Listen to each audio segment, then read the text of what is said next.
Dans cette leçon, nous allons voir comment faire une représentation graphique de plusieurs données.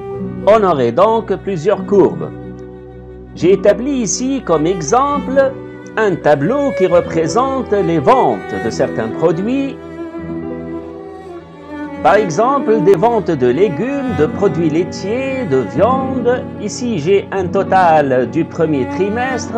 Ici, de la même façon, pour le deuxième trimestre, j'ai un total trim 2. Je vais faire une représentation graphique des deux trimestres par rapport à ces régions-là de la Tunisie. Pour cela, je dois savoir bien sélectionner. Je sélectionne tout d'abord la première colonne qui représente les villes avec leur titre région. Si je vais sélectionner le total de trim 1, eh bien, automatiquement, la première sélection s'annule.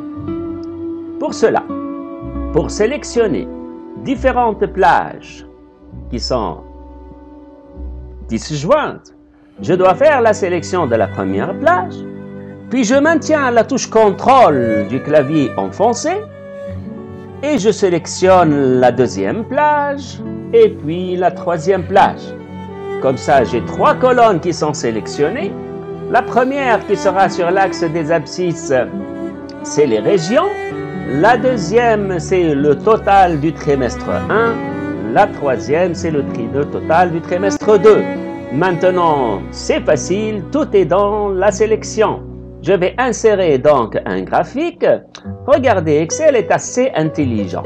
Il a choisi automatiquement les histogrammes parce qu'il sait que pour cette représentation, les histogrammes sont les plus adaptés. Bien sûr, je peux changer. Regardez, là, il a représenté les régions sur l'axe des abscisses et sur l'axe des Y, donc les chiffres d'affaires. Et puis, dans les données, il nous a donné deux bâtonnets pour chaque région. Un bâtonnet bleu et un bâtonnet orange. Nous allons voir que ça sera chacun pour un trimestre. C'est inscrit ici comme légende. Le bleu, c'est le total du trimestre 1. L'orange, c'est le total du trimestre 2. Je peux donc changer, par exemple, des courbes et j'aurai alors deux courbes à ce moment-là. D'accord? Donc, je reviens à mon histogramme, je valide avec OK, et aussitôt, vous avez votre histogramme avec les deux totaux, le total du premier trimestre et le total du deuxième trimestre. Voilà une représentation graphique, c'est très utile, c'est très explicite et c'est très simple à faire avec Excel. Ne vous cassez plus la tête. Merci pour votre attention et à la leçon prochaine.